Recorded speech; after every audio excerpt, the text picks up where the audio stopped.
बिस्मिल्लाहिर्रहमानिर्रहीम। Welcome back. तो हम इन मॉडल्स को बनाते ही क्यों हैं? हम तो इंजीनियर हैं। जब इंजीनियर बात करता है तो इंजीनियर तो हमेशा बात करता है जी सिस्टम की एफिशिएंसी क्या होगी, रोबस्टनेस क्या होगी, फ्लेक्सिबिलिटी क्या होगी, वो कॉस्ट इफेक्टिव होगा या नहीं होगा। जैसे कि हमने पहले पढ़ा कि नेचर के पास हर काम को करने के मुख्तलिफ तरीक़ाकार होते हैं। तो हम ऑप्टिमम सोल्यूशन ढूंढ रहे हैं कि क्या हम कोई मेटाफोर यूज़ करके, क्या हम कोई और एनालॉजी यूज़ करके कोई ऐसा सिस्टम बना सकते हैं जो हमें कोई नया सोल्यूशन दे, जिसमें इमर्जेंट आउटपुट जो आए वो बेसिकली हमारे मसले का हल हो।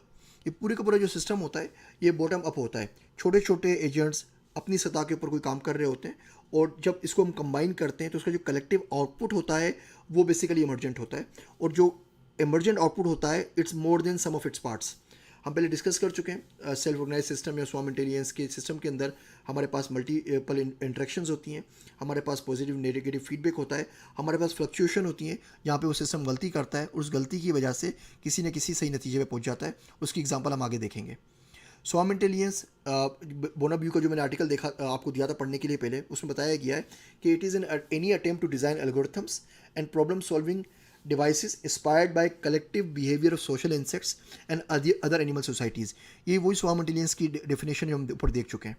स्वाम इंटेलिजेंस की एग्जांपल्स हमें नेचर में क्या मिलती हैं? हमारे पास फिश का फ्लॉक होता है, हमारे पास फोरेजिंग बिहेवियर है जिसमें जो एनिमल्स होते हैं खाना जमा करते हैं, और हमारे पास कोरम होता है। मैं कोशिश करता हूँ कि अल्नाफे वालों से परमिशन ले लूँ इन स्लाइड्स को अपलोड करने की। मुझे नहीं पता उनका सिस्टम क्या है।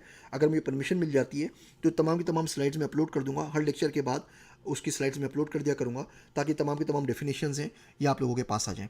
लेकिन बार मुझे पहले उनसे परमिशन लेनी पड़ेगी। सोशल इंसेक्ट्स के ऊपर बात करते हैं। सोशल इंसेक्ट्स जैसे हमने एग्जांपल्स ली, एंड्स, टर्माइट्स, हनी बीज, वेस्प होते हैं, स्पाइडर्स होते हैं। जब मैं उस पीएचडी कर रहा था उस वक्त मैंने एक प्रोजेक्ट पे काम किया जॉर्जिया टेक के अंदर। उनके पास यूएस मिलिट्री फंडिंग थी, और वहाँ पर हमने ये जो मधुमक्खी होती है ना, जो वेस्प होती है, ये शहद की मक्खी से बड़ी वाली जो भीड़ जिसे कहते हैं, इसको हमने ट्रेन किया था सुसाइड बम्बर्स को ट्रैक करने के लिए। बड़ा इंटरेस्टिंग काम था। होता ये कि मक्खी जो होती है उसको सूंघना होता है नेक्टर, फूलों की तलाश करती है, नेक्टर होता है इनका फूड होता है। तो ये बच्चे जब होते हैं, जो बिल्कुल छोटी छोटी मक्खियाँ होती हैं, जब अंडों से निकलती हैं, तो उनको ट्रेन करते हैं कि इनको हम एक्सप्लोसिव सूंघाते हैं, TNT RDX सिस्टम कोई भी, और उसके बाद उसको नेक्टर देते हैं। तो उनका एक DMR बन जाता है, डिसीजन मेकिंग रूटीन, दिमाग के अंदर, कि जब भी हम एक्सप्लोसिव सूंघेंगे तो उसके बाद हमें एक्सप्लोसिव मिलेगा। सॉरी, जब भी हम एक्सप्लोसिव सूंघेंगे उसके बाद हमें एक खुराक या नेक्टर मिलेगा। तो उसके बाद आप ट्रेन करते हैं, आप 3-4 महीने इनको ट्रेन करते रहते हैं, उसके बाद उनको फ़ज़ा पे छोड़ दें।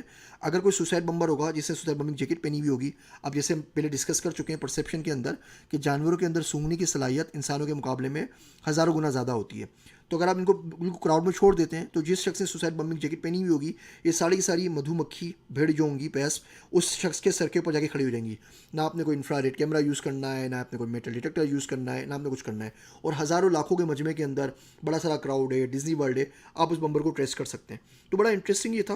कुछ लोग जगहों के ऊपर बैटल फील्ड के अंदर अफगानिस्तान में, इराक में US आर्मी इनको इस्तेमाल कर भी रही है, लेकिन ये बड़ा कंट्रोल इन्वायरमेंट में होता है। मिसाल के तौर पे कोई ओपरा है, कोई हॉल है, तो आप कर सकते हैं, क्योंकि आपको मेक श्योर करना पड़ेगा कि जहाँ पर भी आप कर रहे हैं आसपास कोई फूलों की सोर्स ना हो, कोई ऐसी फूल की खुशबू ना हो, अदरवाइज सारी की सारी मक्खियाँ डिस्ट्रैक्ट होकर उसकी तरफ चली जाएंगी। बहरहाल दुनिया के अंदर 10⁻18 लिविंग इंसेक्ट्स हैं।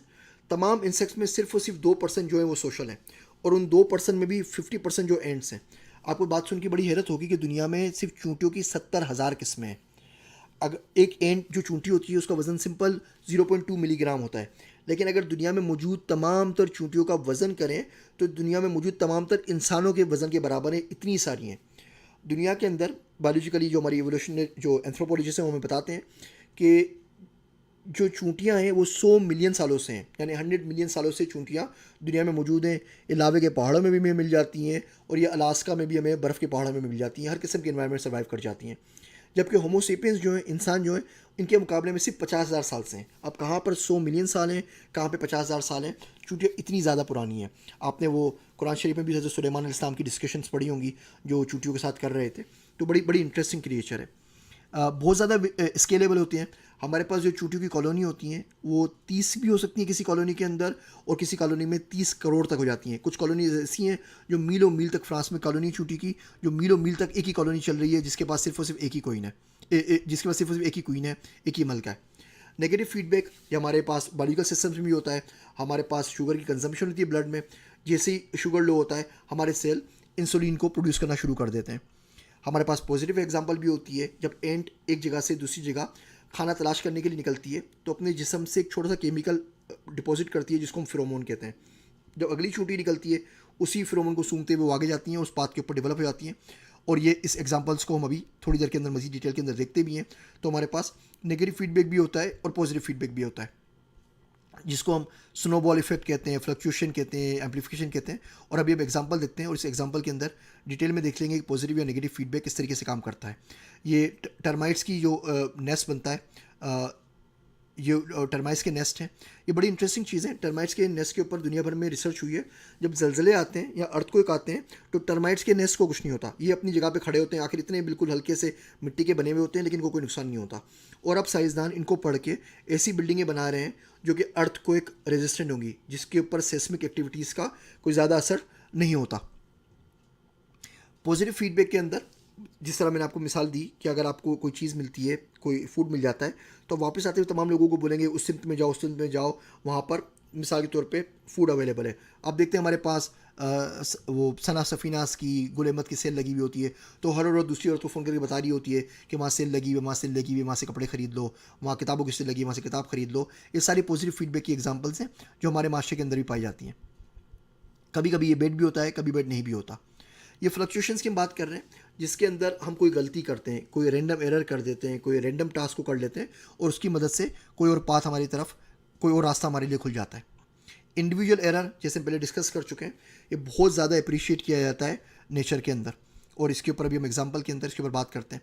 मल्टीपल इंट्रैक्शन की मैं आपको एग्जांपल्स दे चुका हूँ कि किस तरीके से हम बार बार चूटियाँ पर एक दूसरे एंटीना टकरा रही होती हैं और हम भी एक दिन के अंदर बहुत सारे एसएमएस आपको कर रहे होते हैं, व्हाट्सएप मैसेजेस कर रहे होते हैं। और बहुत सारे साइंसदान हैं, उन्होंने चूटियों के बिहेवियर्स को देखते हुए मैप किया है कम्युनिकेशंस को विस्पर नेटवर्क के ऊपर, डीप फेक्स के ऊपर, कि जो अफवाहें होती हैं, झूठी खबरें होती हैं, फेक न्यूज़ होती हैं, ये किस तरीके से विस्परिंग नेटवर्क में आगे बढ़ जाती हैं। और तमाम को उन्होंने मॉडल किया है वापस एंड्स के साथ। सेल्फ ऑर्गेनाइज सिस्टम हम पहले बात कर चुके हैं इसके ऊपर। सेल्फ ऑर्गेनाइज सिस्टम्स में हमारे पास पॉजिटिव नेगेटिव फीडबैक होता है, इस पर हमारे पास फ्लक्चुएशन होती है, इस पर हमारे पास मल्टीपल इंट्रैक्शंस होती हैं।